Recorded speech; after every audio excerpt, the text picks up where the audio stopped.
Hello, folks. Welcome to Pushing Cardboard, our first ever live stream teach and play.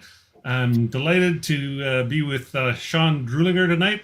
He's going to teach us his game, Point Blank V is for Victory. How are you doing, Sean? Doing well. Thank you, Grant. Uh, Appreciate being invited on the show.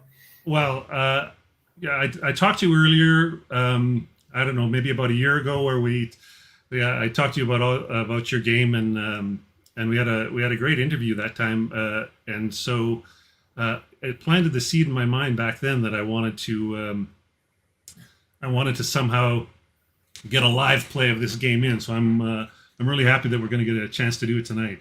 Yeah, looking forward to it. The just so everybody knows what we're up to tonight, we're gonna take a look at the introductory scenario called Bedlam Bridge, and Sean will basically kind of teach me. We'll go for about 90 minutes or so, and see just see how far we get. But we'll do this will be a real teaching version of the game. I think that's my idea of what we ought to try tonight. Anyway. Yeah, I mean, I'll explain it as if someone has not ever seen the game before, so I can explain. I'll try to, kind of blaze through the introductory pieces so we can get right into the gameplay. Right. Okay. Well, should we look at a few of the cards, or do you want to just talk a little bit about what the how the game works? I mean, this is a card game where it's not so much a map as a grid where the cards go out. Yeah, it's a card game, and the components are cards. So you do use cards to power your actions, but there are also the units of the game are represented by cards with, I really do like the artwork, and I think, looks really good on the game table. So you're looking currently at two of the vehicles that are in the game. There are tons of different vehicles in the game. You're looking at a US M4 Sherman and a German SDKF Z 251 half track.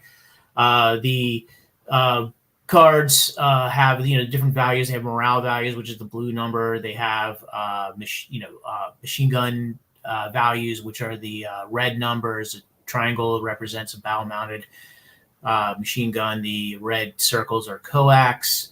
Down below the card is on the tank side is an ordnance band, which is what you use to fire the ordnance pieces. You have armor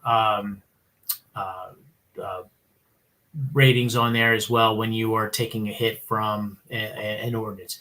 The colored bands represent the ranges. So if you're firing at something, 1 to 2 sectors away, you're going to use the red numbers, and then 3 to 5 would be yellow, and 6 or more would be white. So there's no limits to the range. Right. Well, I'll put us back to something a little simpler. These are the real basic pieces. Is at heart it is an infantry game, right? Yes, squad level game with vehicles, but lots of opportunities to move squads around. You have an American squad and an infantry squad. There's different levels of squads. So you have a second line squads out there. You have, Fallschirmjäger and SS. Americans have regular infantry second line, and you have airborne. So the red numbers are the firepower. The superscripted number to the upper right of the red number is the range. The blue number is morale. You have some icons on this card that represents some of the abilities that the card has that it can conduct on its own, and I'll get into the details on that. And then there's some special, national unique characteristics of the units that are written on there. So, for instance, the Americans have plentiful ammo, right, and so they don't ever run out of ammunition in the game. Right, and the German squad has the grenade symbol there that the American squad doesn't have as well. Right, they have an assault. Yeah, that's the assault ability. Right. This is here we have a leader and an armor leader. Right. So with the game, we have leaders represented. They're mini cards, so they accompany the units, and Again, the blue numbers are morale. The green numbers are their modifiers, and the little white and black rectangles represent that you can use the leaders to perform a special action. So, for instance, the American leader can do a rally, or he can do a recon. And in the German, the helmet represents a ready action, which removes fatigue and readies any units that are spent. And spent units, I'll explain that with that. Right, when we get to her. Here's a couple of support weapons. Yep, these add to the firepower of a unit. Again, the superscripted numbers are the range. So you have a flamethrower, which is really good for one. At one range, yeah. With the blaze possibility, so you can actually light something on fire potentially and have to deal with that. But you can see the bar is pretty straightforward. A 1 firepower factor out to a 3 range. It's easy to understand what's going on with that. Yep. And then these cards are flipped over on their side because these are terrain cards. This is a separate their own deck of cards. But here's a couple of examples of terrain. Yeah. So the two factors to consider on here. One is the half eyeball closed and the full eyeball closed. Those represent degrading and blocking terrain. So wood building would block line of sight, trying to shoot something through it or look past it. And the brush just degrades it, so you can see through brush a little bit, but it's degraded. The numbers in the white boxes are the defensive modifiers that you use for protection. Right. The thing about the cards, the game is very dynamic with cards, and so when terrain is placed out onto the grid board or the map board, they don't stay there permanently, or they're there as long as you want them there, but they can change. And there's different ways to change out the terrain, either if you're in it or by using the recon ability. So terrain is very dynamic, and because you're playing on a grid, if you just had static terrain there, the game could become very stale. And because the terrain is very dynamic, each scenario actually is never really the same, because you do not necessarily know what terrain is out there in front of you. Right. It's the same scenario, but the terrain's going to change every time. Yes. And when you see a map grid area, you got to look at it as not as a hex, but a group of hexes. And so that group of hexes can contain any differing amount of terrain. And we can explain, and as the game progresses, you'll see how that works out. Right. A couple more similar thing we see. They're both blocking terrain, and we see the modifiers. Bocage, yes. Bocage is pretty bad for vehicles to go through. And the hill, actually, you can see into any terrain on the battlefield. However, you're kind of exposed up there, so you get a little protection. But just a 1, right? Yep. And then here's these are the action cards, I think is the word for these. Yes, they're action cards. The icon on the left is a very icon-driven game. So the icons on the left represent the actions that you can perform. The die pips on the right are how you resolve combat and situations. So if you were to roll, say, a d6, you would take the top card of the action deck, and the result would be the number you would use. Right. Now, so you use a card rather than roll a die. Correct. However, if you want to use a die, you can, but for each die roll, you're going to have to take the top card off of the action deck and discard it, because that's the timer of the game. Right. Action deck. Yeah. Fair enough. That makes total sense. Well, that's just a couple of charts. We don't really need. We'll get to those later. Here's we've got this game set up in Vassal. So this is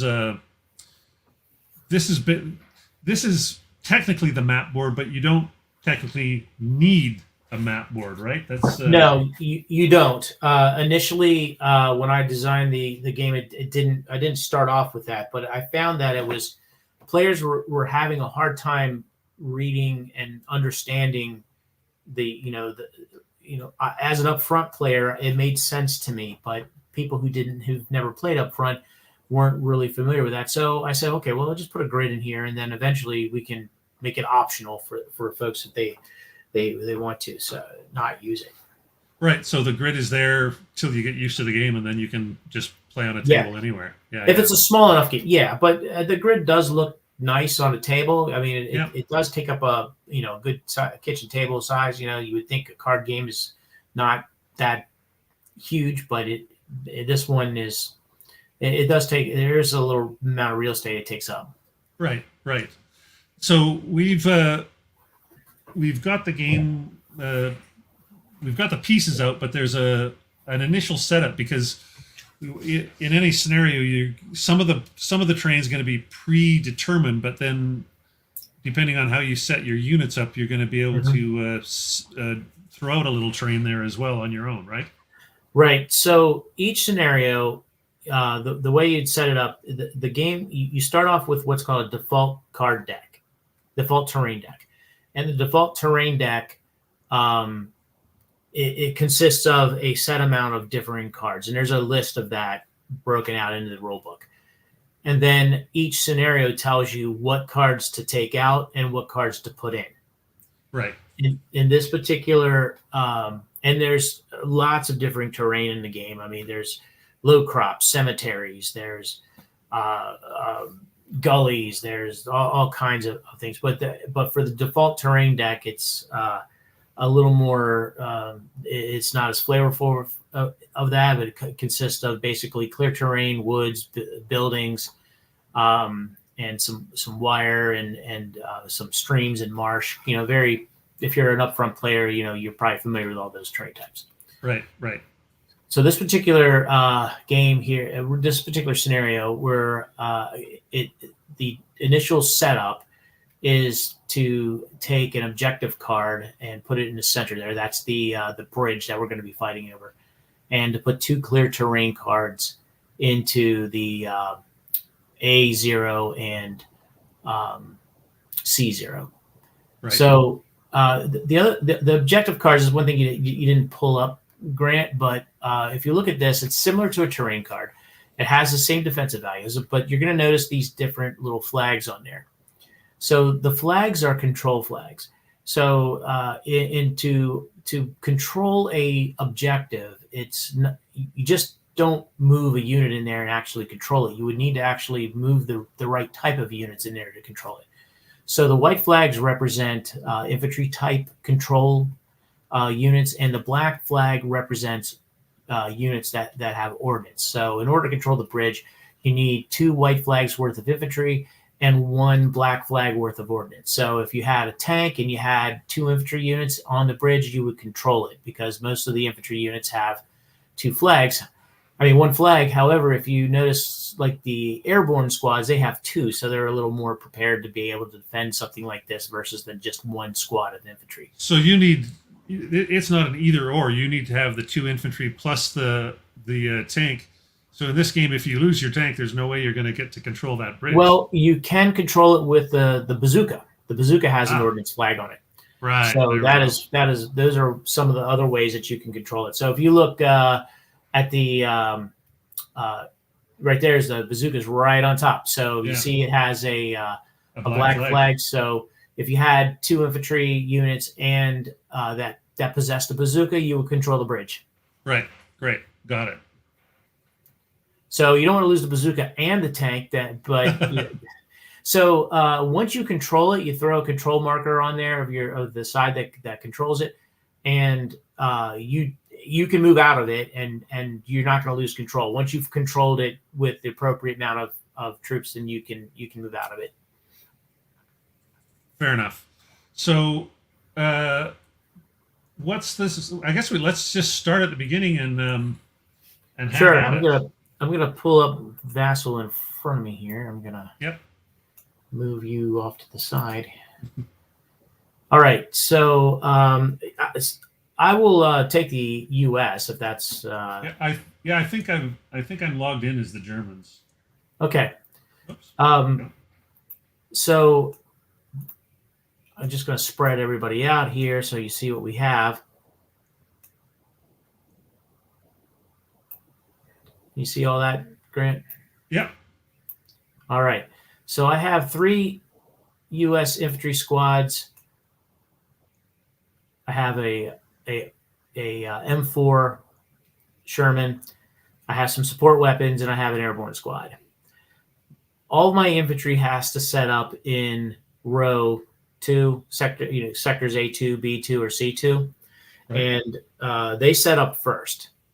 So I am going to quickly set up my forces here. I'm going to throw my airborne here. I'm going to put 2 squads there. I'm going to put this guy with the machine gun on the flank. I'm going to throw a bazooka there. I'm going to put my leader here. And then the tank has to set up in C4. Okay, way down in the corner there. Yeah. Just make sure. Yeah, looking at my. Yeah, C4. All right. So each sector has to have terrain with it. So if you set up in most of the scenarios, we'll give you the specific instruction. This specific instruction is special scenario rule 2. That if you are in if you set up in a sector with no terrain, you draw 2 terrain cards, and you Choose one. pick one of them, and then you place it in there. So I can let me see if I pull up my hand. I believe I'm the. Whoop, I don't mean to be rolling dice. I don't see my side. Oh, player 1. Yeah. So I'm going to draw 2 terrain cards here, and I'm going to put him in the brush. I'm going to draw discard this. I'm going to draw 2 terrain cards for my center units. Pick the brush. Discard that. My third in C2 here, I'm going to. Didn't get so lucky there. I'm going to put the road. Discard. And then for the. Going to use that stone building for one of those. Yeah, I'm going to put. So now tanks, armor cannot be in buildings, but they can be outside of buildings. Right. So when they are in a building terrain, they're not going to get this protection of the buildings, but they get a +1, right? And they can be concealed. So that's that. I'm going to. All right, so I'm set up. So now the Germans set up second. They also have to set up in B. Well, they set up in sectors 2, A, B, and C. Right. 2. So that's, and their vehicle starts in A4. A4, right? Got it. Well, I might as well mirror you a little bit here. I think I'll actually mirror you quite a bit. There you go. And then I have to draw some terrain. Yep. So if you open up the. Yeah, I've got. You got it. Okay. Yeah. I see it. And so I just click on these the train ones, which are across the bottom. Right. You can just draw and then just drag them out onto the board. Yeah. Put this off to the side of it. There we go. Probably don't want the stream. No. Yeah. I guess you're going straight across. Yeah, I'm going to start at A2 and go across. Yeah. So and you just right mouse click on it, discard. Yeah. Yeah. Here's for B2. Marsh is not great either. No. But so looks like you got some brush. I got some brush. We'll take the brush and discard the marsh. And for C2, more brush. Yep. And get rid of the wire. Nope. And for the tank, well, I guess I can put them on behind a stone wall and probably make them pull down or something. Always good. Yep. And there we go. I've got my terrain set up. All right. the next thing is that there's a roll off for who would go first. But I think since you haven't played one yet, maybe I can go first and explain what's going on. Totally. All right. So I'm going to. So first off, you want to draw your cards. So pull out your. And how many is a hand? 5. 5? Yep. All right. So I can see your card. So why don't you pull it up real quick? I just kind of. All right, so you have a whole handful of things that you can do. You have a ready, you got a recon, you have a move with a wind. The wind is something that happens automatically if there's smoke on the board. Right. You have a fire card and you have a cover. The cover card is something that you would play as the only card that can be played during your opponent's turn. So if they're firing at you, you can throw the cover out there if it's a firepower attack, not an ordnance attack. You can play that, and then it'll add an extra +2. Right. So it's like a concealment card or something like that. Correct. Right. So I am going to start the game off here, and I do not know what you have in your hand. Right. Wink. So I'm not going to I'm not going to play as if I know that. So the objective is the bridge, right? So I've got some airborne squads here and an airborne squad here, plus a leader, and I have the ordnance weapon I need for this. So I think I'm going to get them on the move. So the first card I'm going to do, first is an upkeep phase. So if you have any upkeep items to take care of, this is the phase that you would do it in. This is where leaders that were spent, you would make them ready and automatic. You would resolve terrain things when you move, and I'll explain how all that works. Then you would go in your action phase. So you get to play one impulse. So the one thing I wanted to point out here. So with the vassal module, the little black die with the circle on the upper right hand corner, is on the end of the ribbon there. That actually is what will generate a die roll from a card, and I'll actually discard the card out of the action deck. So it's kind of a convenient thing. Handy. Yeah. So okay. So I have no upkeep. I'm going to play a unit card. So the unit card, I'm actually going to play it on my airborne squad. Now my unit card, a unit action allows you to play an action on a unit. So if you see it allows you to play any icon that is on a unit's card.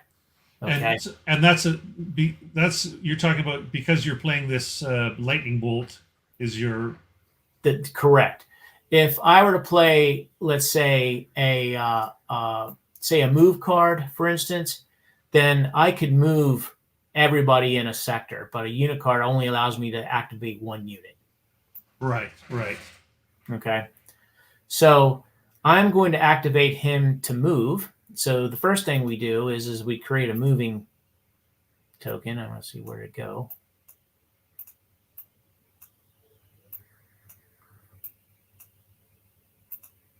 Oop.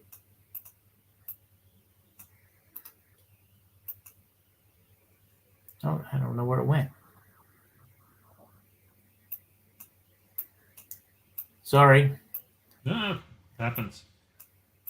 Well, we'll just grab it out of the toolbox here. Like I said, I am playing with a newer version of it, and I am moving. I create a fatigue for myself as well, so I'm gonna grab that out. Now, fatigue is sort of a factor in the game that you have to manage with your troops. So if you get to your troops can take 2 fatigue, and they get fatigue for moving and firing. Now, vehicles don't fatigue for moving, but they do fatigue for firing. So just a simple one move gives you a fatigue. Yes, and that could be anything. It's abstractly representing disorganization, ordered understanding, things like that. So they're moving out with this whole group. Now, one of the things that you can do while you're moving is you can attempt to create smoke into the sector that you're moving into. So I'm going to, and it's not automatic. So I need a 4, 5, or 6 to create smoke. Is that a capability of the airborne squad, or do like all infantry squads have that ability? You have to have a smoke icon on your card. Right. So if you look at the airborne squad, you would hover over it. You'd see that he has a smoke icon there. Yeah, that's the third one over. Yeah. Yeah. So now, if I wanted to, I could just play a unit action, create smoke, but I can only create smoke in my sector. Right. So if I'm moving, it's like the act of getting out of my positions and throwing smoke out in front of us and then running into it. Right. Now, I don't know what terrain I'm running into it right at this point. So I'm taking a big risk. So I'm going to be, and I'll show you how terrain's resolved in my next turn. So I'm going to attempt a smoke, making smoke. Now, because I have a leader, because he has a little modifier there, it gives me an extra +1 on the smoke attempt. So I need a 3, 4, 5, or 6. I get a 5. That's, and I didn't create the smoke. Well, okay, well, I'll just grab it out of here. Sorry.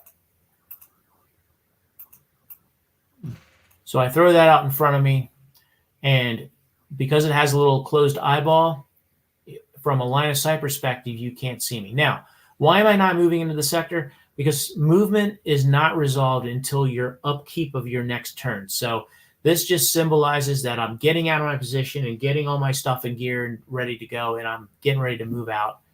And that's why we have that's why we needed to put a move marker rather than simply move you in there. Right. Yep. So now I'm going to discard my card. That is, I could potentially use my leader for something as well. The ready action does, you can use it to remove a fatigue. However, you cannot play a ready or use a ready action on any unit that earned a fatigue in that same impulse. Right. Okay. So I'm not going to use him at all for anything. I can't rally anything because we're all in good spirits at the moment. So I'm not going to be doing any of that. And that is my turn. I'm going to draw back up, and now I yield to you. And sorry, this card, this second line squad card, it came out of the blue. Well, it shouldn't be there. Yeah, I think we can get rid of it. I don't know where it popped in. Yeah, there we go. Okay, so I will show my hand again so that everybody can see what I've got to choose from here. Yep. So you have no upkeep phase. Oh, the other thing that I'm missing also is because I conducted an action, I am spotted. So so great, because that's spotting is a big part of this game. It's in some tactical games that they don't worry about it at all. It's just everything's assumed to be spotted. But here you have to spot things before you can fire on them, obviously. Well, yes and no. So if you are spotted, yes, you can fire without any penalty. However, if you're not spotted, you can still fire at them, but they get an extra +2 on defense. So you kind of know that they're in the brush. You don't know exactly where, but you're going to fire at them and hope to hit something. They just get an increased defense. But as soon as they conduct an action, they're spotted. Right. Okay, so I don't want to totally mimic you on this move, but maybe I'll move the this flank forward a little bit. Well, you can do one fun thing. You can move and use the card with the wind on it. The minute the wind comes out, the smoke blows away. Oh, that's great. So I'm definitely going to use that card then.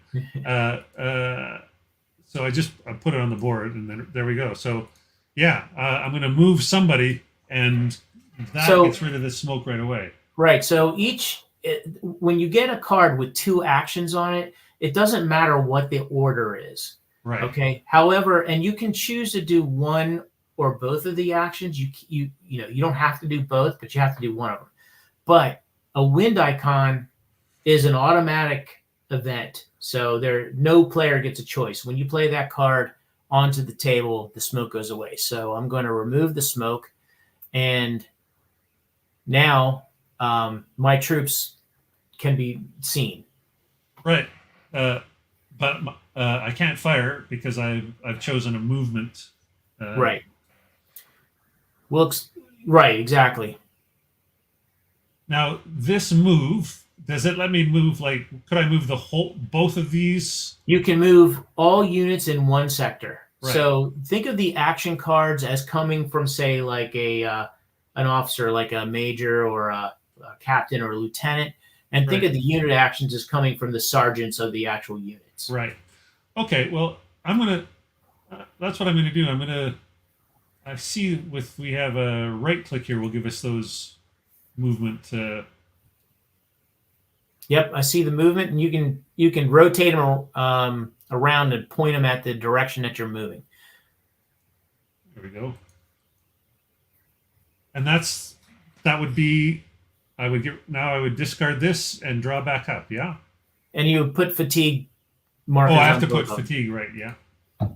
Fatigue. And fatigue just goes. It doesn't have to go on the leader. It just goes on the units. Right. So you got a cover one there. Yeah, I don't know what that's about. Whoops. You can just delete that one, yeah. The cover marker. Yeah. There it's gone. There you go. Now I got it right. Yep, there you go. And there's a newer version of this module where the right mouse clicking works. Right. Well, at least from my side, it works. All right, so I'll discard this. I'll go back to my hand and draw back up. Cards. And you don't know, but it was not the most exciting card. Yeah. Okay. All right. So now it's my upkeep phase. And so this is where they move? Yeah. So my upkeep phase, they would move into the sector, and now I have to draw terrain. I have to resolve terrain. Right. So is it the 2 and pick one again, or nope? I draw one terrain card. You get what you get. You get what you get. Clear. That's perfect. That's where the Beautiful. recon. That's where the recon comes in.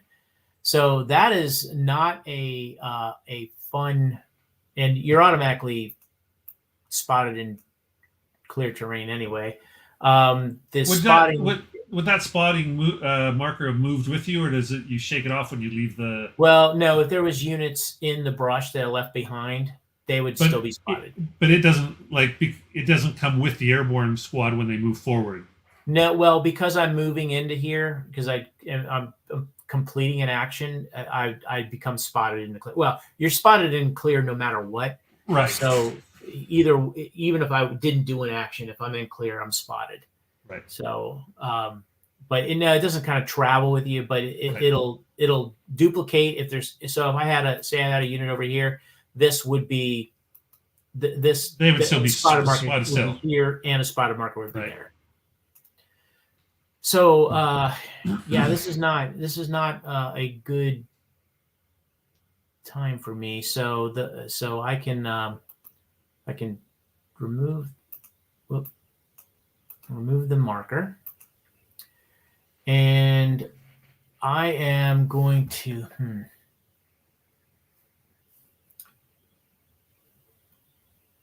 well, we're gonna try to go for broke here. I'm gonna play another move action. So that's gonna, let me get my move. Yeah. marker. This is gonna increase that to 2. You're gonna try and rush the bridge right away. Right. Yes. So because I had a fatigue generated from a previous impulse, I can use the leader. So in order to use a leader action, I can discard a card, which I'm going to discard that one. You tap the leader, and you can use his action to ready, and I can reduce this fatigue by 1. Ah, I see. I can't reduce it anymore because even if I could, I couldn't reduce it anymore because we're conducting another move. So I earned that fatigue in that turn. Right. So basically you were at 1, you added 1, and then lost 1. Right. from the with the leader. Right. And while I'm at it, I'm going to throw another smoke out in front of the bridge. Oh, of course. But because I used my leader, You don't get that I plus don't one get this the time. extra +1. So I'm going to Just a 4, 5, 6. Yep, and I rolled a 1, so no smoke. So I'm glad you can see that what the roll is, because for some reason on my side I'm not getting the oh, you're not getting the dice icon. I'm not getting the dice icons. Oh, that's but I'm sure if like I'll just roll a die. We'll see if you can see it. Oh, it tells me there. yeah. Where'd you roll that? Oh, up there. Yeah, you roll it up there. See that one actually. Oh, I see. You were using the because it deletes the card. The card. So right. Automatically, Okay. you have to. So if you wanted to use the dice, you can. Right. But you make sure you discard a card off the draw deck, and you use the little like. I'll use the other thing because perhaps you can see what the result is on your end. Yeah. For some reason, it doesn't want to show up on my end. Right. Okay, so now I have a flank icon here, and I could try to flank a unit in the same area that I'm in, but because you're not spotted, I can't do it. That's this icon right here, right? Yeah, that's just the little. So that's a case where I didn't use both icons. So I'm going to discard it. And that is the end of my turn, and you draw back up to 5. So as you start using your leaders and things like that, you start chewing through the deck a little bit. But as you begin to fire, that's when you start really generating cards. And did you get the smoke? Do we need? No, because I rolled a 1. Oh, you rolled a 1, right? Yeah, right. rolled so a 1 out. Yeah. Well, that's interesting. Then maybe we'll let's see what. So it's my go, right? It is now your go. Yeah. The first thing I have to do is I have to move these guys all forward. Yep. And I have to draw a train and see what they're going to go into. So back to my hand, draw a train. Oh, they get lucky. Wow, that was pretty lucky. Yeah, that was very good. They get a wood building. They're totally happy with that. Yeah, they're in good shape. So you can remove the move icons. You're spotted, so you can you put a spotted marker in there.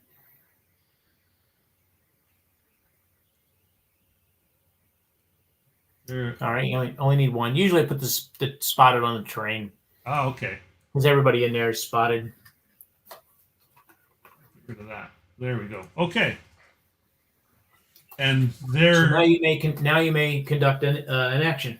Right, and I think now we might maybe we'll get our first shot here since you didn't get your smoke, and maybe it's a good time to try that. Yeah. That would be this card over here, right? Right. Yes, the burst card. Yeah. That one. Yep. So you have your choice. You have the folks in the wood building. They have a range of 3. They're out of range actually. So the way range works is you would, if you're going up a specific column or area. So let's say you take my units in C2, and I was attacking units in C0. They would be 2 away. Or in your C1, they would be 3 away. So you just count 1, 2, 3. 1, 2, 3, yeah. But if you're firing into a different area, think of it as a different action zone or a zone of combat going on. It's 2 to cross into a different area. Oh, so it'd be like 1 to there, 2 to there, right. But then another 2 to there. Right. So it's really 4. Well, if you go C1 to C0 to C1, that's 2. And then you were to go over to where my units are, that would be 2, 3. So that would be 4 actually. So it'd be 1, 2, 3, 4. Right. So it's 4 from. So yeah, and their range is 3. Is 3. But this range here would be 1, 2, 3, 4, 5, and the range on the MG42 is 5. So that's correct. You can fire that MG 42. And that's what we're going to do, because those guys have found themselves in the clear. We might as well spray them and see if we can suppress them. Right. So the way line of sight works, when you have units that are opposite of each other, of this yellow line, this yellow band of cards, it's kind of a neutral zone, kind of, it just demarks the different areas. So you would check your line of sight to A0, and I would check my line of sight to B0. If any of it's blocking, then they can't see each other. However, I have a bridge in B0. You have nothing in front of you to A0. So the line of sight is degrading. Right. It's because we have the eyeballs with that isn't closed, the open one. Yep. So the degrading lowers your ability to hit me, but doesn't lower it that much. So we can calculate this up here. So you're going to fire your units there. So they're 3. They're within range because we've already determined that. We've already determined that they can see them because the bridge is just degrading. Right. So that gives you a -1. Okay. Right. So you go down to a 3 to a 2. So I'm a 2. Yeah. However, I'm moving, so that increases you back up to a 3. Great. Okay. And what you're going to do is you're going to roll a 6-sided die and add your 3 firepower to it. Then I'm going to take a D6 and add it to my defensive card, which is a 0 at this point. And then the difference would be the damage check modifier. Right. So, basically, I'm at a +3 advantage to you. Correct. Right. At this point, yes. At this point. So you can. All right. Here's my roll. Yep. I can't see it, but hopefully you can. It's a 1. That's no good. Okay, so I have a 4. So you have as long as you roll under 4, I still have a chance. Yes. So I have a 4. So I'm going to roll, and I roll a 4. So I wish you could see it. Unfortunately, that's all right. That may be a different Vassal version. I don't know. I'm on 3.7.9. I don't know. Yeah, so am I. But I don't know.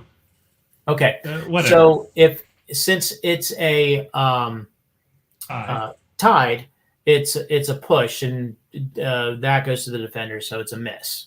Right. So so you would get a fatigue. Yeah. And well, you're spotted because you're in clear, so it doesn't matter. But you can always put a spotted. Right. The clear kind of does that for us. Anyway, right. So.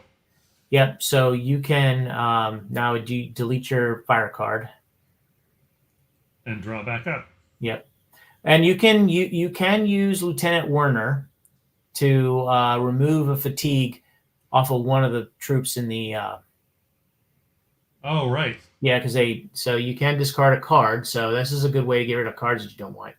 Like, for instance, if you want to get rid of that ready card, you could do that. Right.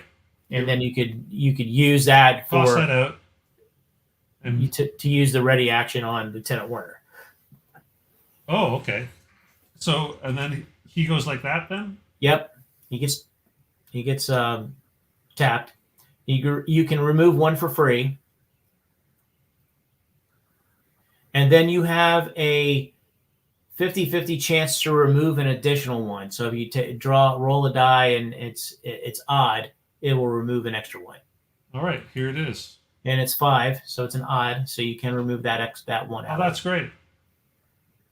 So your units are back fresh again. And you can discard that card and then draw back up. Oh. Get some melees there. All right, so now it's my turn. It's my upkeep phase. I don't have to resolve terrain because there's terrain already in here.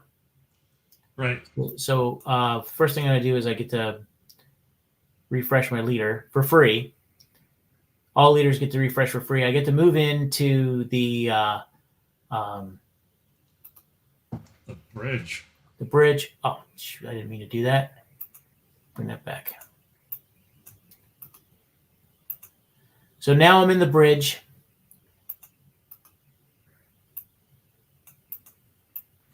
Just move the spotter up here.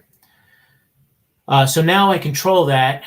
So then it's instantaneous. So I go to my little box here and I grab a American control marker and I put that on there. So why do I control it? So the airborne have 2 white flags on it. Right, they count as a double. Right, and the bazooka has a ordnance flag, and the bridge takes 2 control flags, and 2 white control flags and 1 black control flag. So we basically ran balls to the wall and got into the bridge. Right. So something. Let's see what I want to do here. Well, now that you're in that building there, and you're 1, 2, 3 away, my airborne have a range of 2, so that's not going to do me any good. You're in brush here, but you're also I could take a pop shot there. And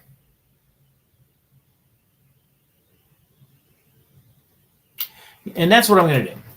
I'm going to play a fire card, and we're going to fire my airborne. SS. Yeah, on your SS. So now this would be an opportunity to play your cover card in a minute. I don't know you have a cover card, so I'm announcing that I'm firing at your SS squad and firing a factor of 2 plus my leader, which is going to be 3. You are at 1 defense right now. You are not spotted, so that gives you an additional 2. So I'm not going to play the cover card because I feel like I'm in okay shape here. Okay, yeah, that's fine. So I'm going to roll my d6 to attack you. So it's a 6. Oh, okay. It's a 6 plus 3. It makes it a 9. So now you would roll a 6-sided die, and it is a 6. So that is a push. Because that's a 9 as well. Because I started out with 3, 1 for the cover, and 2 for not being spotted. Correct.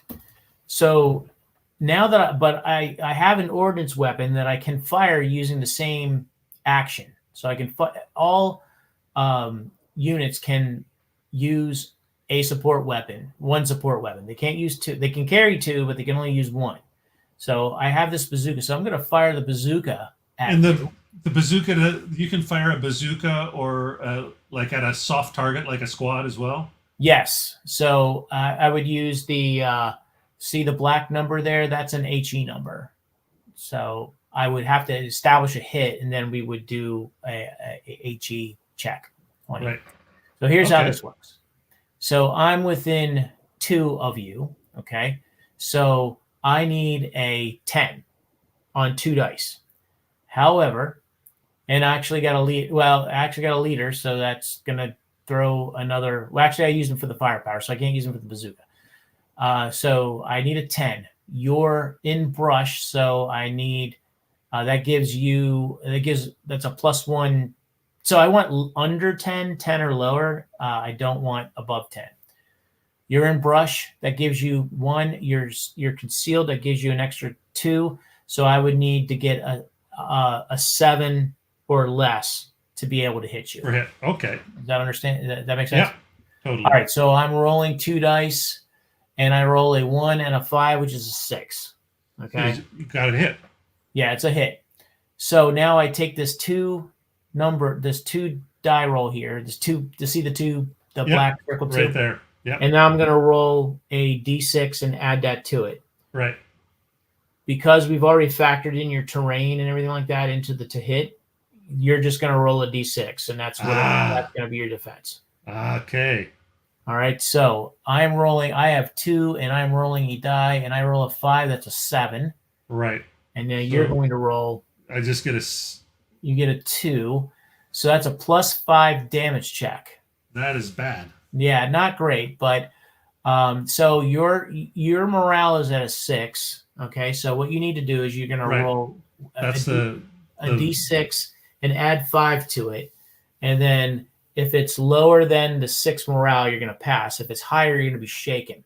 right. If for some reason you go over 12, like if you rolled if you rolled a 6, you wouldn't double it. But if you rolled double the morale number, you would be shaken and reduced. Yeah. But right now, you're going to do a check. Right. Go ahead and roll. So you rolled a 1 plus 5 is a 6, so you passed. Oh man, that was lucky. Yeah. So that was a lot of noise here. So now I fired, so I'm going to increase my fatigue. Right. There. Your fatigue has got to go up. Right. There we go. And now I'm at a 2, and I like all my cards, so I'm not going to use Lieutenant Gray there. And then I'm going to draw back up, and now it's going to be your turn. And I don't have anything to do in the upkeep other than put my leader up. Your leader, yeah, just click on him. There we go. And I go straight to choosing one of these cards. So you now, why don't we show them how a recon works so you can? Yeah. So a recon can do a couple things. That's this one here with the yes, the binoculars. So if you played a recon card, you can use it to spot a unit. That's one of the abilities you can use. The other ability is you can use it to remove a terrain card that you have line of sight to where nothing is in it. So in other words, if you wanted to remove, say, a clear terrain card or something like that, you could, and you could just play the recon card and remove it because you have line of sight to it. The other ability that you can use is you can use it to draw terrain. You can draw 2 terrain cards and pick one, and then you can keep it. And then you can use it when you're moving your units, or if it's something bad, you can throw it in front of me. Right. Yes, this is great. So it's like you have the train in your pocket. Yeah, exactly. Because you know where it is. You scouted it. You scouted it. Yeah. Okay. I think that's good. So I'm going to play this. I'll play my recon card. Whoops. I'm going to need that again, and I'm going to do it for exactly that. Do I draw 2 and choose one, or just draw one? Draw 2 and choose one. All right. Well, I'm definitely going to choose the marsh and use it to get you at some point. Yeah. Get rid of that. And that's my, I can only play one card, right? Only one card, right. Now you could do something with your leader, but everybody's in good shape in your sector, and the leader's ability doesn't go beyond the sector. Yeah. So I just draw up and get rid of discard that and draw up, and that's my turn. Yep. All right. And so now I didn't get any fatigue for that, so that's good too. Yeah. So now it's my turn. So I am going to gotta get some of these other guys into the action here. Yeah, move them forward. Don't worry, there's not going to be any marsh in front of them. Yeah, I know. Well, if you know what, if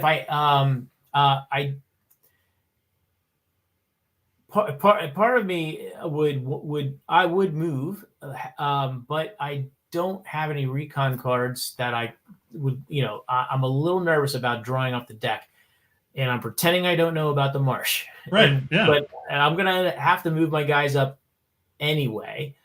So let's, and I don't have anything that's, but I do have a unit action, and I do have this machine gun here, which is 1, 2, 3, 4. So I'm going to try to shoot the squad that's in the clear here.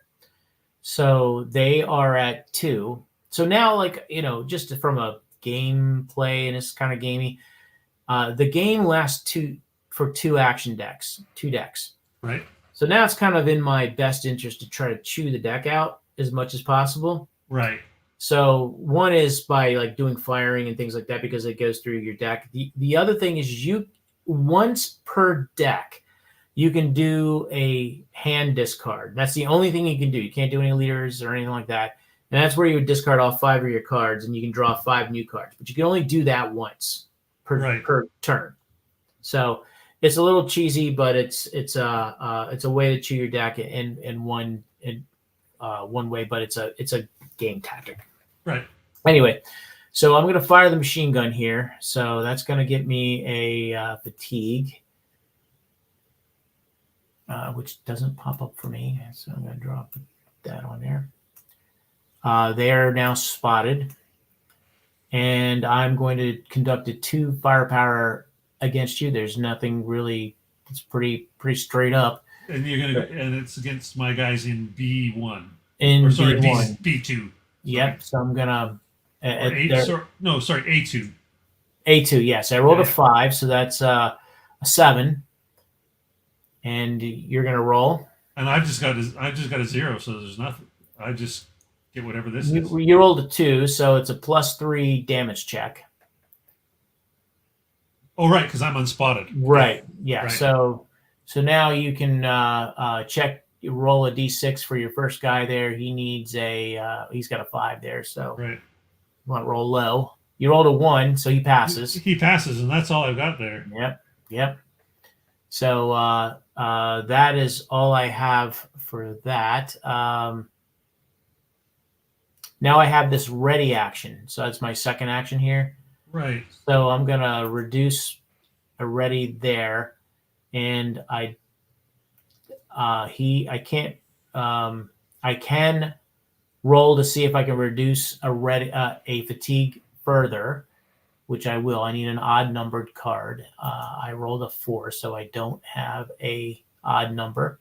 So you only get to get rid of one of those fatigues. It would only allow me to get rid of the one on the airborne. I can't get rid of the infantry because he just earned that fatigue. Right. So I'm going to discard my card, and that's my turn. Oh, I got to draw back up. Okay. I don't have anything I need to do for upkeep. Yeah. We're spraying and praying our weapons at each other pretty much. Pretty much, yeah. So it looks like you have a recon and a move, a recon and a fire. So that's a pretty deadly combination right there. Yeah, I think, and that's what I'll do.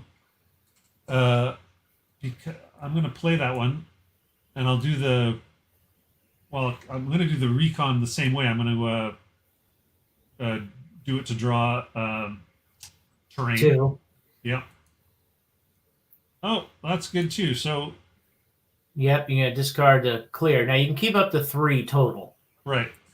Now, if you have 3 cards and you do have play another recon, you have to draw 2 of the cards first and pick which one you're gonna keep. So you can't keep both of the ones you draw, and just because you discard down. Right. Yeah. That's good. So, and now I'll fire. Yep. Now you're fire. So now you got a pretty good piece of cover to move into if you. Decide to move up. Yeah, I'm set to move, and I'm still set to spring the trap on you if you move as well. Yep. I might as well try and give you back some of your own medicine, and my MG's a little better than yours, so I can hit you with 3, and you are spotted. So I have a strength of 3, and you only have a 1 defense. A defense of 1. So that's pretty good. So here's my shot. 3 plus 4.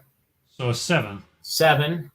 And I'm in brush, and I'm going to roll. I have a 2 and a 3, so it's a +4 damage check. You're a 7. I'm at 2 plus 3. Yeah, so +4 damage check. So I only have 1 guy in there. I'm going to roll. I roll a 4 plus, was it +3? So he's shaking. You're shaking, yeah. That's our first. Yep. That's our first hurt unit. Yep, he is shaken. Now, shaken units can move. They just can't move towards an enemy. Aha, good. Well, he's got the machine gun, so he might not want to move forward anyway. No. We're Americans. We're going to hang tough. Try to. Just from a movement perspective too. So there's something called an in-sector move that you can do. Right, where if you're in crappy terrain and you want to just Right. Yeah. So let's say this unit here that you just fired, it's another turn. Let's say it's the next turn, and you wanted better terrain for him, and you got that building. You can Right. do an in-sector move. So you could actually play a move action, and you play the in-sector move icon. And that lets you know that you're moving but staying in the sector, and then you can just replace that terrain in the next right in the next upkeep phase. Yeah, and get better terrain. And that's how how I explained in the beginning of the show here is that this is how dynamic the game board gets. Right, You can change. Terrain. The terrain can change. Yep. Do I get I don't. You only get a fatigue for moving, not for firing. No, you get fatigue for moving and firing. Oh, so I got to give these guys a fatigue as well then. Yeah. And then I draw up, and then that's my turn. Yep.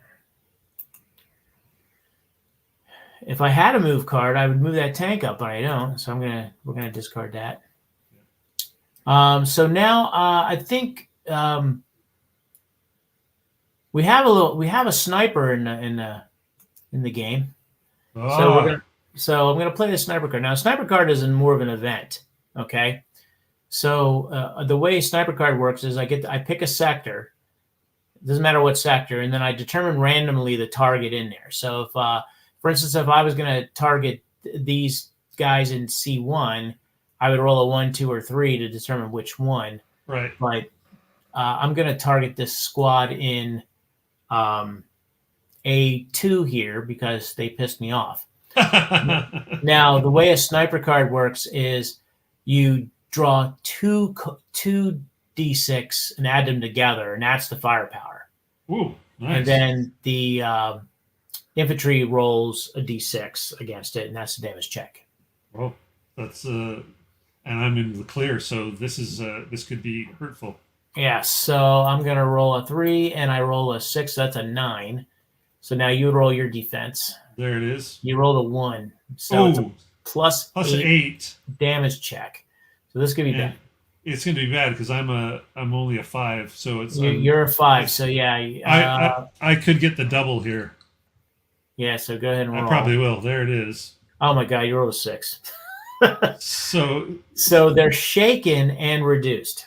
Right, and so you can click on the card. Right now it's clicking. I think you can switch it to a half squad. Is that it? Yep. Yeah. So it's a half squad, and then you just push. And then shaken. Yep. There we go. Ouch. Yes. So that's there. I'm going to use my lieutenant here to my sergeant or whatever. What is he? Lieutenant Cray. I'm going to discard. Nah, actually, I'm not going to do that because I like all my other cards. So I'm going to discard this and draw back up. It's now your turn. Oh. And so if you notice, the game can go pretty fast with impulse play here. It's right. What you get a good feel for the game. What am I going to need to do to get rid of the shaken marker? You can play the rally action. Which I have that card. That's probably right. You have that card. Guy. Yep.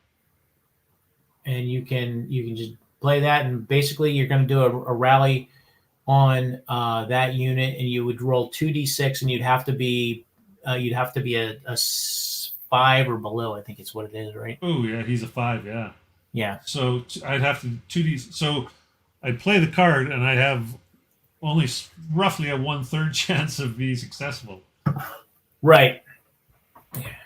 Now you can move leaders and things like that, but this is here in your upkeep phase. You can, if you would like, you can play the building card as your upkeep, and you can throw it in front of A1. Like I could put it down here, like you can put it here, and then I can't see him anymore. Right. So I know some folks have complained about that, but I'm not controlling the micro moving of units. You don't the game's doing that, and that's what symbolizes with these terrain cards. Right. Like units will naturally go and find shadows or cover on their own. So you can drop that in there. That would give some protection for him. You might want to be more aggressive though. Yeah, that's true. You can't move diagonally. You can't, but you can move up. Like for instance, you can move that SS squad up if you want. You got a building.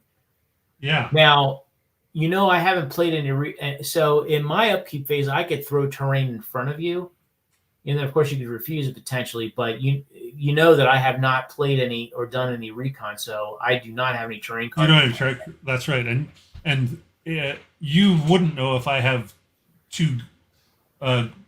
If I could have two stone buildings for all you know. Correct. I have no idea. Yeah, I know you played a couple recons and you have some terrain in your hand. Right. Well, I think this is what I'll do. I will do a move. Okay. And I will bring these. I'll make it these. All right. SS is moving up. And I guess you can attempt smoke too if you want. Oh, I might as well. Yeah, and I don't have any special. Yeah, he's got the smoke. Yep, so he's got the smoke icon. I need a 4, 5, or 6, right? Correct. Well, here we go. You rolled a 5. All right. So you can just create smoke in B1. Boom. There it is. All right. So now he's out of line of sight. Yeah, and he'll get to move in there next turn, and I can decide if I want to play that. If I want to take my chances on the train or play the building, right? Yep. And that's my turn. So I draw back up. Well, I'm in a precarious situation too. So what I'm going to do is I'm going to play a ready action, and I'm going to move. The ready action is the little helmet. The little icon, yeah. The unit action is the lightning bolt. So we're going to get my tank into action here. And that you can do that with a ready. No, I can do that with the lightning bolt. Oh, with the lightning bolt. Yeah, that's the unit action, right? Yeah. Yeah, it's the unit action. So unit action again. Just a reminder: the unit action allows you to play any icon on the selected units icon list. So if you so we look at your tank, the tank is going to use his movement. Smoke and all. So he's going to move up, and then my other action is a ready. So I am going to remove a fatigue, and then I have the option of removing it from somewhere else in the battlefield. I'll roll to 1, so it's odd. So I'm gonna remove that fatigue as well. You got 2. Oh, great! Good for you. Yep, and that is my turn. All right. So in my upkeep phase,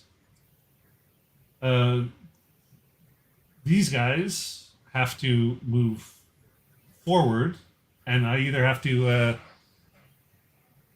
You can either pick a terrain, or you can use one of the terrain that you picked.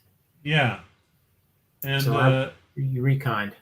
Yeah, and the smoke is still there. The smoke keeps going until we get one of those. When or the end of the turn, smoke is removed. And when's the end of the turn? When the action deck runs out. Oh, okay. We have about 60 cards left. Right. Okay. I'm gonna risk it because I think that smoke's gonna be there for a while. So. But remember, when you move in there, I can see into the smoke. Oh! So smoke is you can see into, just not through. That's correct. Do you get do I get like a -1 or anything? You'll get the 1 defensive. Right, I'll get that. Yeah. That's okay. I'll take that. You can see in, but like if I get at least a brush, that'd be smoke on a brush would give me Well, let me a just +2. remind you that so if I'm firing into an adjacent sector, it's going to add an additional +1. I'll Oh, see that's you. I'll have 2. It'll make it 3, make it 4 with the. no, no. I see. If there's adjacency, I think I better just do the bright thing. And, Yeah, I was trying to cajole you into using the building. That's what I would do. that's what I'm doing. Yeah, you'd be in a better position. Now, the only thing is that if you look at your Panzerschreck and there's a Oh, little, you cannot fire that in a building. yeah, yeah. That's Okay. that's fine. All right. And now I have to pop that up to 2. Correct. And you're spotted in there.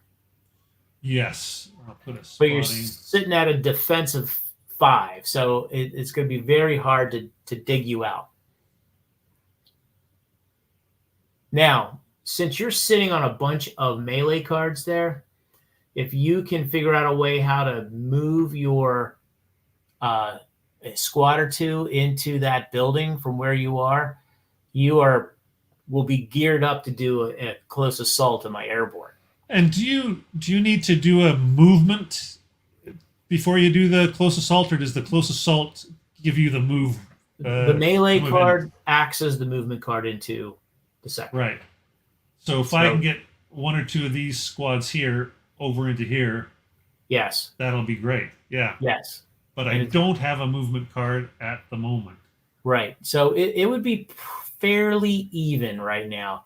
I would have a little bit of an edge because I have a leader and I'm in defensive terrain. I mean, I'm in a terrain because if I'm in, the way melee works is you're chucking dice at each other and you need 4, 5s, or 6s to hit. And it's based on fire factors. And there's some other ones like leadership modifiers. And if you're in degrading terrain, I think you get a die for that. If you're in blocking terrain, you get 2 dice out of that. So there's all kinds of different modifiers. They're all in the player aid card. Right. But that chews through a deck pretty fast. That's how this game gets sped up. Right. So and that was the kind of the design of it. So when you're having a combat action between people and you're just kind of maneuvering around, it's kind of slow. You're not chewing through the deck. But then when the action starts, you start firing at each other. You start having melees with each other. Then it starts going through the deck a lot faster, and that's how the game ends. Right. So, Well, I still have to do an action for my turn. So, well, you do have a ready, so you could probably reduce one of those fatigues in there. That's one thing to do. And I think that's the thing to do. Yeah, you don't have a fire, so you can't do anything. Now you could do a hand flush if you wanted to, right? And discard all your cards, but then you're going to be discarding all your melee cards. Yeah, I like those melee cards, so I'm going to do this, and that'll let me reduce that by 1. Right. Now you can roll a die to see if you can reduce another.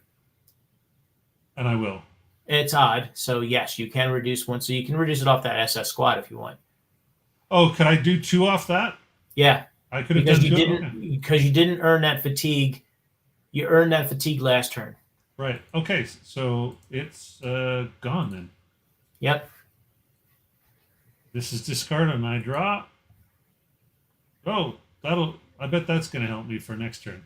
We'll find out.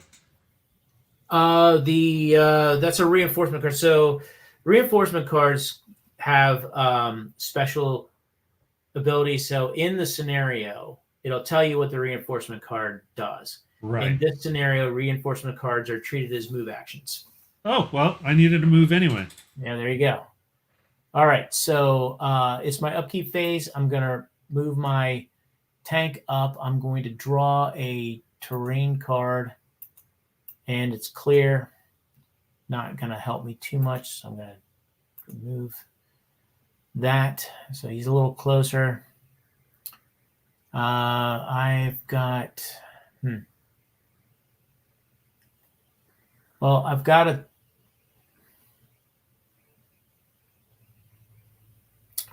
You're in great shape, so I'm going to try to heal a little bit. No, that's a waste. All right, we're going to see how good we can be against units in smoke and in a building. So okay, let's find out. I'm going to fire my airborne squad at you. So I'm at he's at a 2. And one for the leader? And one for the leader, so that's a 3. And I'm going to roll a d6. Oh, and do you get a adjacency bonus as well? Yeah, yeah, you're right. So it's going to be a 4. Okay. It's going to be a 4 plus a 2 is going to be a 6. Okay. You're starting off with a +5. Yeah. So I got to draw the card just to get the 1, but. And you rolled a 2, so that's 7. So that's a whiff. Yeah. Now I have a so he's going to get a fatigue. So let me put that on there. I have a bazooka, so I can try hitting you with that. So that I need a 10 to start off with, but you are +5 to my roll, and I need to be below a 10. So I need a 5 or less on 2 5 dice. or less. Right, on 2. So I'm rolling. I got a 2 and a 1, so it's a 3. Oh, so got a hit. It is a hit. So now I'm going to roll for my damage here. So it's going to be 2 because that's the HE value of the bazooka, right? Bazooka, plus a d6, which is 1. So it's going to be 3. So you got a pretty good shot of getting out of this one. Right. There we So go. you rolled a 2. So it's a +1 morale check. So you're rolling 1 die and I need a 5 or less. 5 or less. Yep. You got a 5. So you're good. Ooh, just barely. Yep. So that is out of here. And I draw back up. And it's your go. And I have no upkeep. So I'm going to go straight to here. And by scenario rule, you said this becomes a movement card. So I'm going to go with it. And I can move all these guys. Now you can. So now when they move, so the stacking limit for a sector is 3 units. You can overstack. Okay, so you can put more units in there, but those units will automatically be spent. Do leaders count as a unit? No, they don't. Okay, so if I have the SS squad and 2 infantry squads and the leader, I'm not overstacked. You're not overstacked. No, but right. just for a game. Just so I know, yeah. But they because they're crossing areas. Okay, they're going to be spent. They can move into that area, but they're going to be spent when they get there. That's so. What do I? Whoops. That's the. How do I get them unspent? That's the ready action again? The ready action will unspend them. Yes. Right. Okay. All right, but you don't. They're not going to be spent until you get in there. Right. There you go. So that's my move, and there's the fatigue.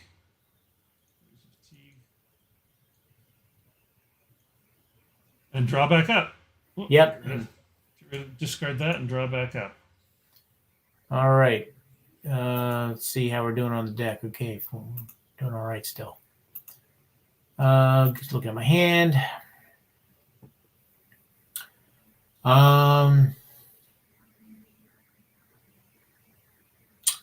Well, someone got all the recon cards, so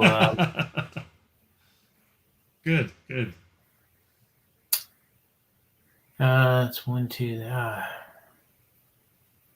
When you're moving, you still get the protection of your terrain. Whatever you're in, right? Yeah. Okay, I think I'm going to move my armor up again. And I am done. Here we go. I have no. Oh no, I do have upkeep. I've got to move. Yep. These guys over, and then he's got to go. If I can get to him. well, I'll bring this other one. Oh, before when I clicked on them, they flipped to spent. I'm not. Yeah, so they have to be spent because they moved into different areas. Yeah, I'm just before when I just clicked on it, it was spent. But there we go. Yeah, and the other guy's got to be spent too. The leader's not spent though. No, I'm just there we go. All right, there you go. Yeah. They're all in there somehow. So part of the upkeep phase, if there's any terrain that is not adjacent to a unit, it is removed. So this brush in B Right there. C2 will disappear. There we go. Unless there's something specific in the scenario rules that tells you otherwise. And now I still have to play my card. That's correct. So if you have a ready card, I don't have a ready. What is the do little have flag? a leader? That's a leader. Yeah, you do have a leader. So you can get rid of and the lead that does not count as your action, by the way. You can. Oh, So you can maybe try to rally that one unit out in A2, and then you can discard a card and you can ready one of your spent units. Okay, so he can rally this guy even though he's not in the same zone with him. Well, you're gonna use a rally card. Oh, this as your action. Use this. Yeah. Right. Okay.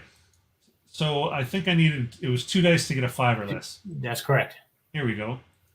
3, 3, 6 total. Nope. Didn't do it. But then I used the leader to because he's got the ready action. Yeah, we can't see him. He's under the pile there, but yeah, he can ready a guy. All right. And you can remove the move action, the move markers. And then I have to no, they've already got their their fatigue. And then when they're spent, all fatigue comes off. Oh, okay. So they would have lost that. He would have lost that when he was spent. Yeah. Yep. Well, that's good to know. Yes. Yeah, that's the thing. Once you hit 2 fatigue, and then if you do another action, you're spent. Or if you do something that spends you, like the move action you just did, then you lose the fatigue. Right. But it's harder. So the narrative is that you have some pesky airborne guys on the bridge here, and we're moving some guys over from different flank to try to help out the SS. I hope they're appreciative. Yeah. All right, so it's my turn. I have upkeep, so I'm bringing up my armor, and I'm gonna remove. Oops, don't do that. I'm gonna remove the move marker, and I've got a. Let me look at my hand here.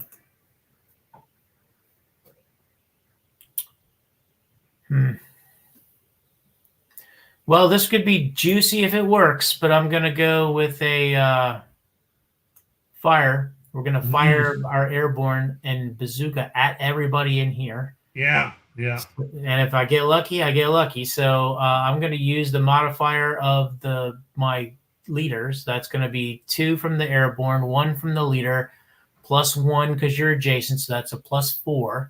So you got a 4. And I'm rolling a die, and it's a 1. Ah, good.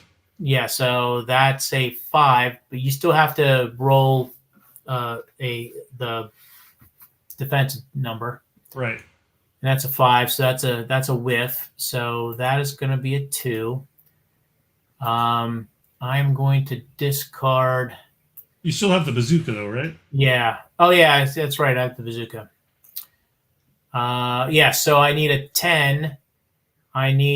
And you're at +5. So you need a 5 or less. 5 or less. So I got a 5 and a 6. I almost broke the damn thing. That's a 11. Because if I rolled a boxcars, boxcars, I think it's a And there's a chance for weapon breakdown on support weapons too. So we haven't run into that. Right. There's also a chance to create a hero if you roll a natural 1 on a rally check. Nice. So I'm going to discard that. So that is there. And then I'm going to throw a card on to the leader. And then we're going to reduce this to 1. And I can't reduce it any further because I earned that in this impulse. So I'm going to discard that. And I'm going to draw back up and we're done. And I think I can use my leader without. I've got a leader in here. Yeah. I can use the leader to rally that guy. Is that right? Well, you can use him to ready him if you like. Unspent him is what I want to do. Yeah. He's spent right now, and to make him ready, you can use the leader action. Just discard a card to do it. That's what I'll do. So I'll get him ready. So I just have to discard one of these cards. The cover card may not be too much of use to you anymore. Yeah, that's what I'll get rid of that one. And then I'm going to use one of. We're going into melee. We're going in. It's time to do it. All right. So now get a little melee marker.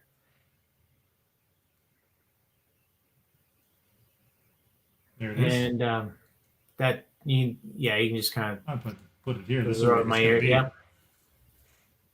All right. So now the melee does not resolve until your upkeep. Oh, so I have to survive your turn. Survive, yes. You coming into it. Okay. Well, I still have my +5, right? So I'm still I've still got the building and the smoke. You still have the building and the smoke, yes. If I want to shoot at you. Yeah. You might run away though. That's well. No, I can't. Well, you'll get into me before. Yeah, that's right, because that's the way movement works. Yeah. Okay. So I have to draw up because that's everything. Yes. This is going to be a nasty, nasty fight.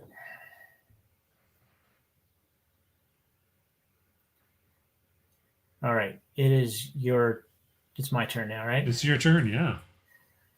All right. So I am going to move my armor up.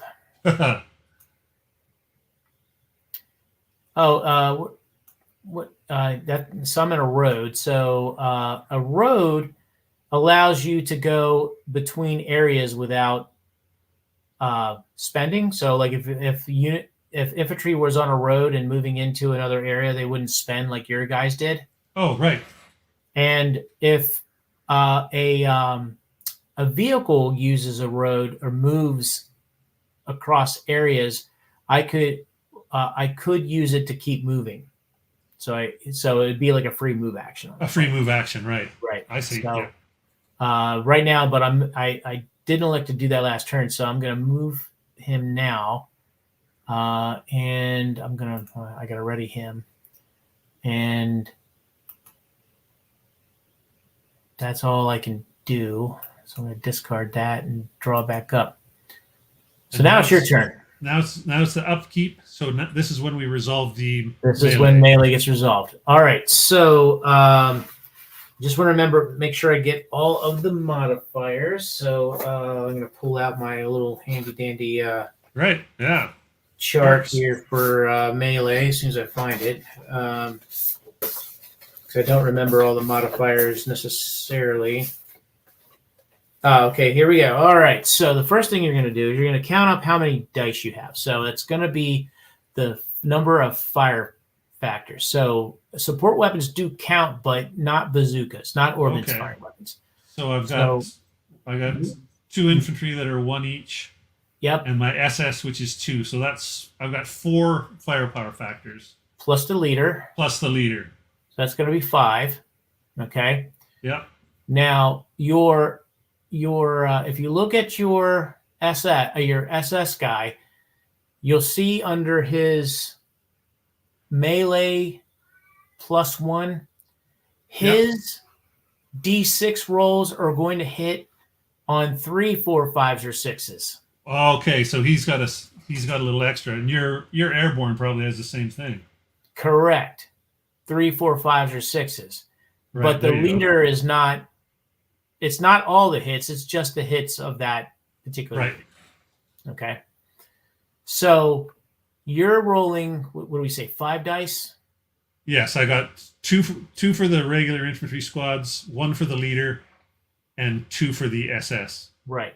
And I'm rolling 2, and I'm rolling 3 for the leader, and I'm rolling 1 more because I'm in degrading terrain. Oh, okay. So you get a little bonus to be in degrading terrain. Yes, Right. degrading. I would get 2 if it was in blocking terrain. Right. All right. So now we're going to roll. So why don't you roll first? Okay. So why don't you roll your SS? And what's going to happen is we're going to count the number of hits. Whoever has the most hits wins the melee, and then the loser would have to retreat. And then, of course, you apply any damage. Right. Okay. So I'll do the SS guys first because they hit on 3, 4, 5, 6. Yeah. So you can roll 2 dice for that. Yep.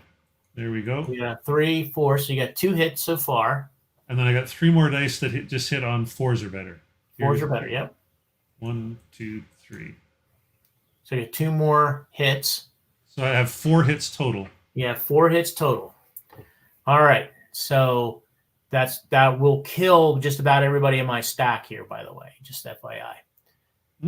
So now I'm rolling. So it's going to be I'm rolling 4, right? Yes. And you get your first 2 are the 3, 4, 5, extra power. 6. Yeah.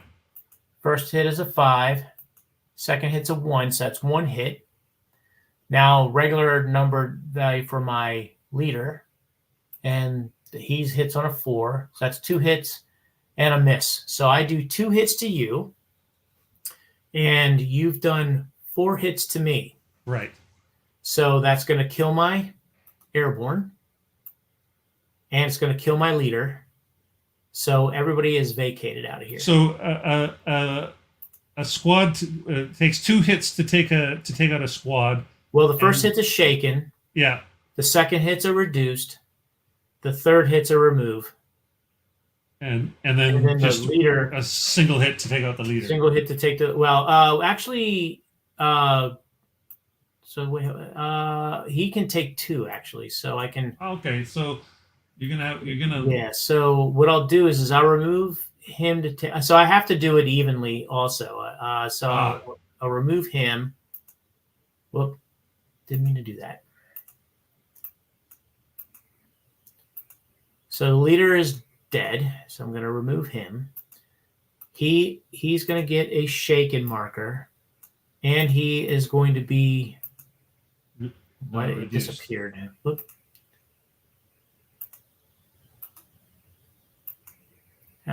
Why did it do that? All right. Let me find a half squad here. I'm sorry. Here, there it is. I got it for you. I got it. Okay, great. Thank you. All right. Now I have to retreat back. Take my. And now you move in to the bridge. Oh, you got to take your hits too. Yeah, and I can just do 2 of them as shaken. Shaken, yes. You can pick whichever ones you want to be a shaken. There we go.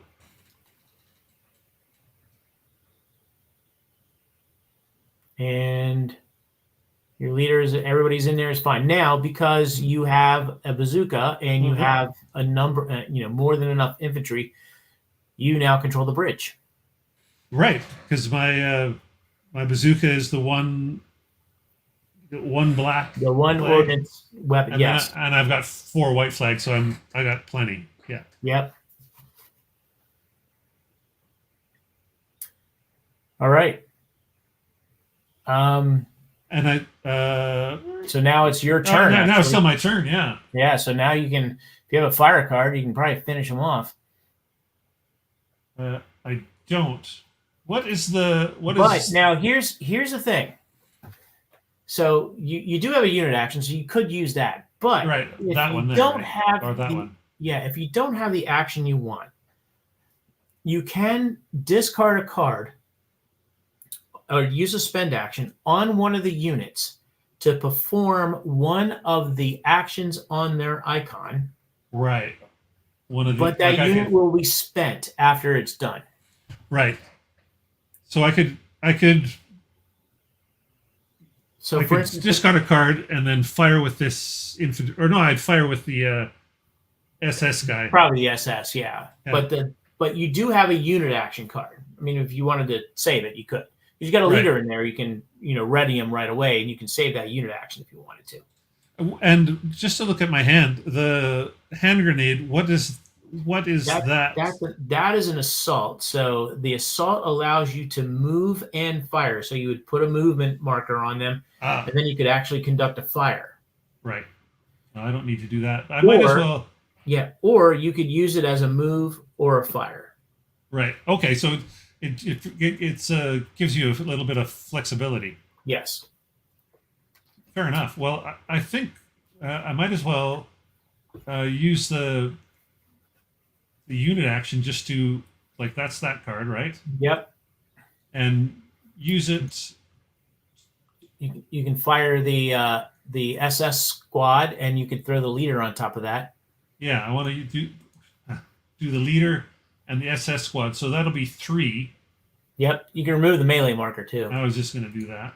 Yeah. I can do 3 at these guys, and they're in 0 terrain. Actually, 4 because I'm adjacent, right? That's correct. Yep. All right. Well, I might as well fire 4 and see if I can't finish off that airborne squad and be done with them. Yep. You're on your way. There we go. 4 plus 3 is 7. 7. And I am in 0, so I roll a 3, so it's a +4 damage check. And so I'm at 6, so this is going to be probably sayonara for them. I roll a 5. It is. So they failed, so they can't be shaken anymore. They would reduce, and because they're already half squad, they're eliminated. Right. And what happens with the bazooka? Bazooka goes away. Okay. So you've eliminated my airborne. That's good. And now your I have SS, so your SS has got a fatigue, and you can change the control marker over on the bridge as well. Yes. There it is. There we go.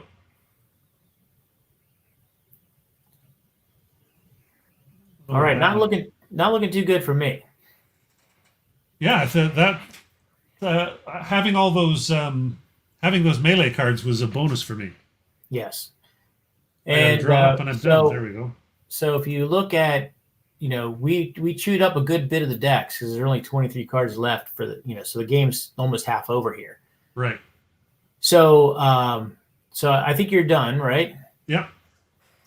All right, so I'm going to move my armor up because I moved him last turn. I'm going to draw a terrain card. It's going to be clear. And that goes away. So now it is my turn. Just one. This would be. I could put your. I could have put your Sherman in the marsh, though, right? You could have in your upkeep phase, yes. Oh, I would have needed to do it before you moved. Yeah. Yes. All good. Yeah. Yeah, I forgot about that actually. Yeah, me too. No big deal. There's other guys you're going to need to move anyway. So yeah. All right. So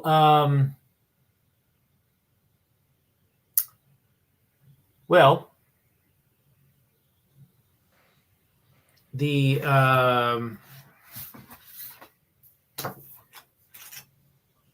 I think I'm going to move. Let's see if I want to do this. Just looking for one little table here just to see because I got a special ability. Oh, right. Yes. So, okay. I am going to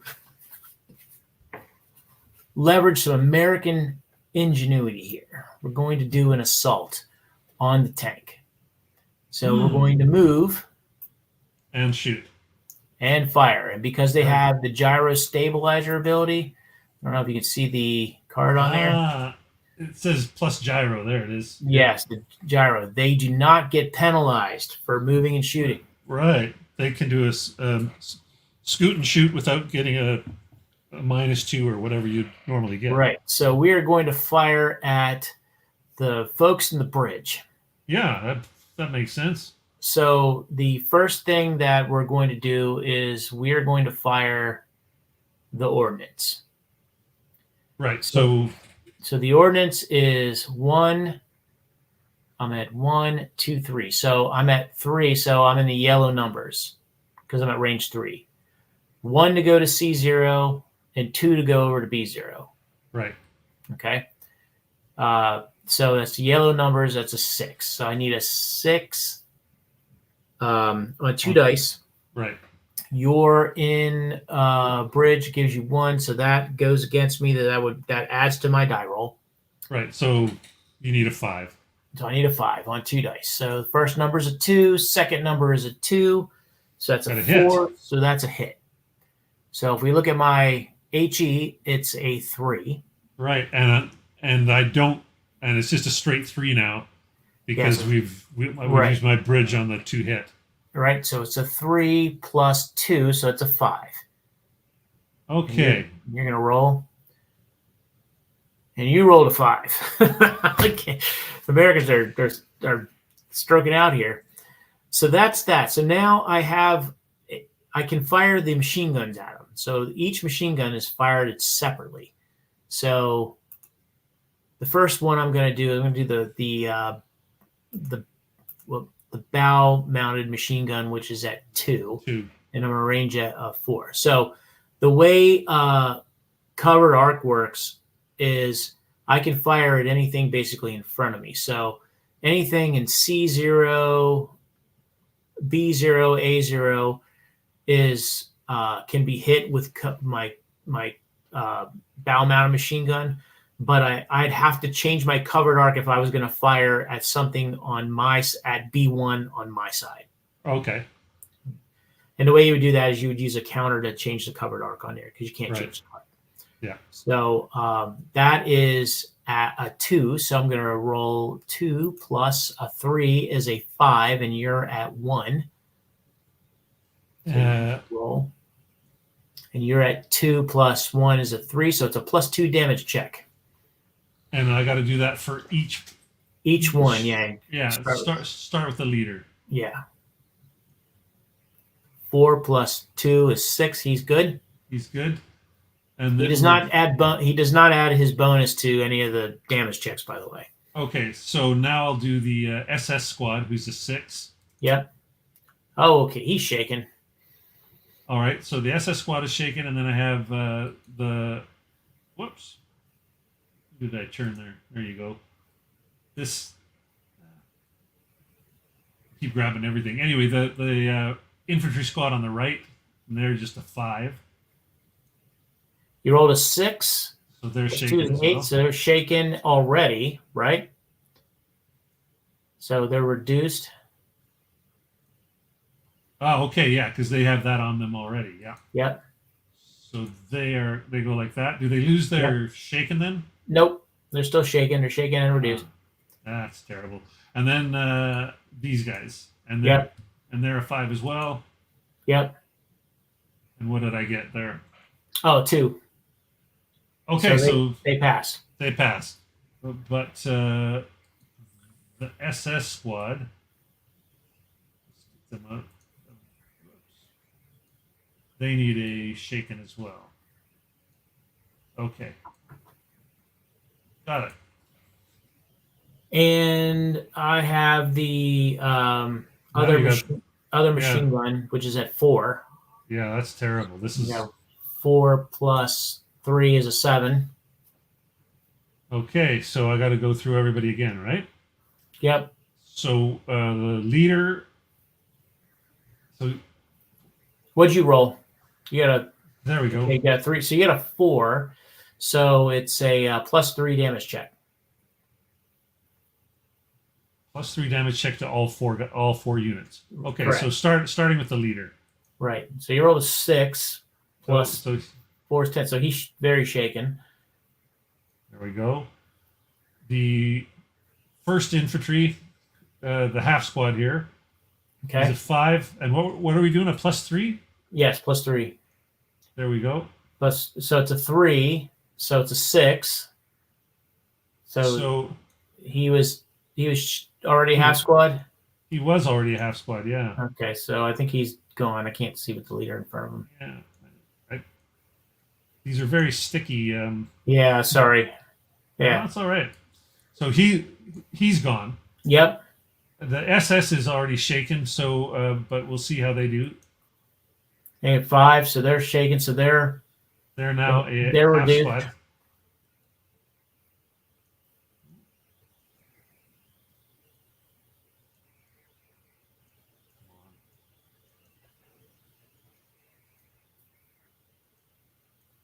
Okay, there's a 1.3 of this module, so that we got rid of the stickiness of the cards on the map. Right. So, and I can't seem. It's not giving me the option for the like the other ones were. yeah, you can't reduce it. Yeah. Well, we can open up Grab the one little. from it. Yeah. There we go. Got it. I will have in a second here.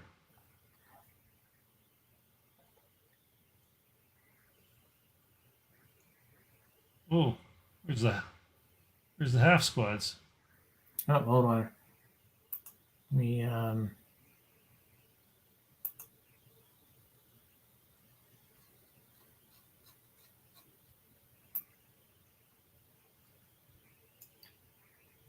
Is there not a? No, they just have the same full squads. Yeah, that must be that's because we're playing with 1.2. The 1.3 has it. We've right.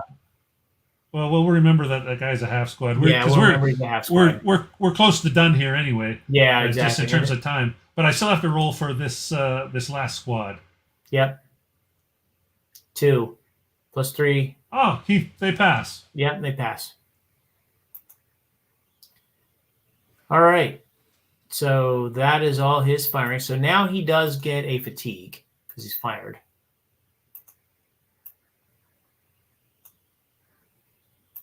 Spotted and discard, and I draw back up. And it would be your turn. So yeah.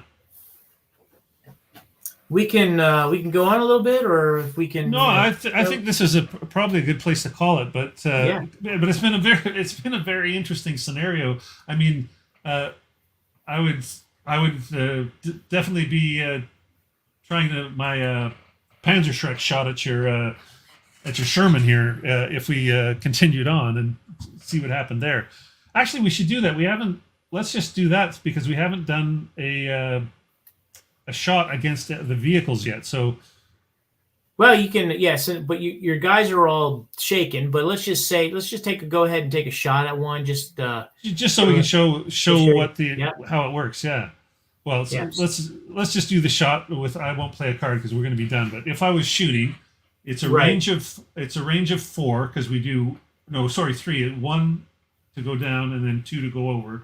Yeah, so you would, and the way line of sight works is I would check my line of sight to C0 and it's clear, and you're in degrading, so you're in the actual degrading, so that doesn't count. Right. So it's you clear. use the yellow numbers, which would be a 7. So you would have 2d6, and I'd roll. Yeah, so I'd roll 2 of those, and I need a 7 or less. You would hit. So then now you look at the penetration number, which is the number to the right of the 7, which is a 5 in this case. Which is a 5, and you would roll a d6 and add that 5 to it. There we go. And you rolled a 5, so it's a penetration of 10. So I would use my front armor, which is a 5. Right. Okay, and I'd roll a d6 and add that to it. It's a 1, which would turn it into a 6, which is less than your 10. So that penetrated. So the tank is a wreck now. Everything's going the Germans' way this game, obviously. Yes, it's going very well for so you would take the put in the record marker in there, and then we've got degrading terrain. So that's how that works. And we'll stop here because it's we're coming on 2 hours, and that's plenty. But it would be going forward. It would be pretty hard for what's left of the Yanks to push those Germans off the bridge now.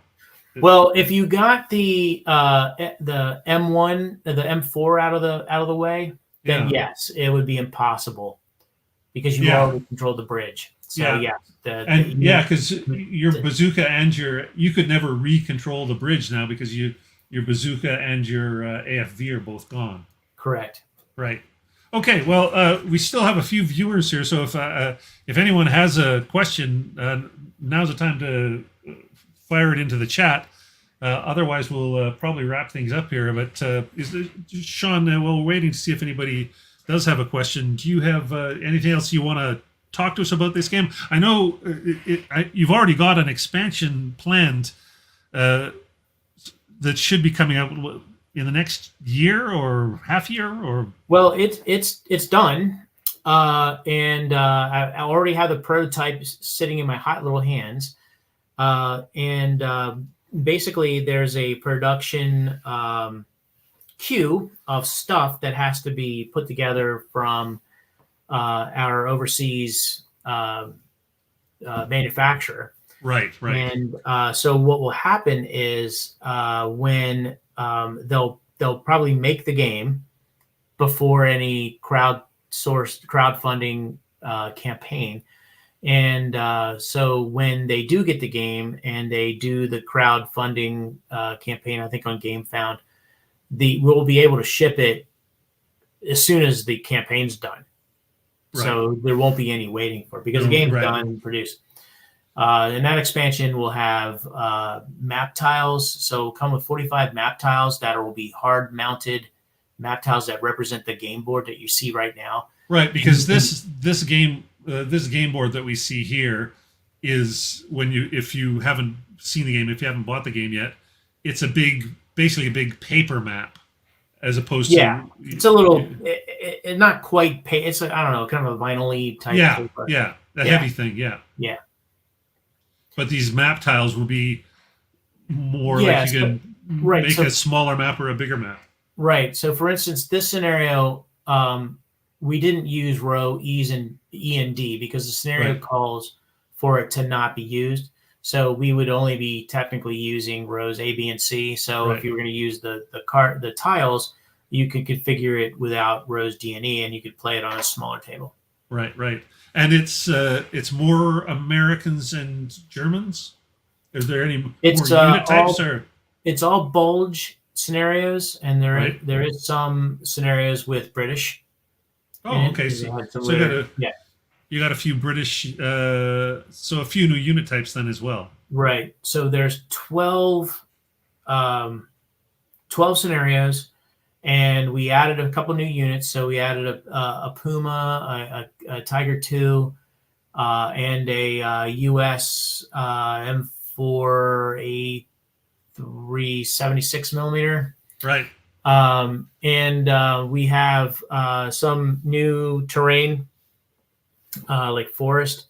We have new rules in there, like pre-registered artillery fire. We have heavy snow. We have and air units. We have some air cards, and we have fighter bombers. So we have it's an interesting way on how you determine that. So you would determine how many sorties and what comes in. So the air card itself doesn't have any stats on it at all. The stats are generated on a table in the beginning of the scenario of what you have, and it's secret to your opponent. Your opponent doesn't know what you have necessarily. And we also have an anti-aircraft unit in there, so there's some anti-aircraft capability. So the aircraft is going to work a little bit like off-board artillery in a way. Yeah, so essentially you have a unit that has a radio, and the radio will call it in, and and you have a number of sorties. So you have limited amounts of air power, and there's a to hit factor, and then a resolution piece. You do have some anti-aircraft that could drive it off, for instance. Right. So yeah, there's a lot of We also included some foxhole cards, so you can create foxholes through the ready action. We have some prepared position cards that come with the game that there'll be, generated out of the scenario. And we also added all DYO stuff for, if you want to do a DYO scenario. Yeah, for great. Air pre-registered artillery. Every tactical system needs a good DYO system. Yep. Yeah. So it's all in there. Well, great. Thank you so much for teaching me and my pleasure. And letting me shoot the hell out of you tonight. Shot holes in me. Yeah, that's all right. Thanks to everybody who came. This has been fun. This has been my first, I guess, my first live stream that hasn't been. I've done a bunch before where it was like conventions asked me to do a live stream and interview someone here or there, but this is the first one that's just been pushing cardboard. So thanks for everybody who hung in there and stuck with us. I had a good time, and I hope everybody did as well. So I had a great time. So thank you very much for inviting me on the show and allowing me to show how the game works, and hopefully, some folks out there are interested and want to try the game. Yeah, I hope so too. It's this game. It's got endless replayability in that variable terrain business. Just like opens it up to, even if the main game comes with 12 scenarios, that's a bit of a misnomer because they're never going to play the same way twice. No, never play the same way twice. Yeah, I haven't absolutely. yet to have a scenario to do that yet. All right.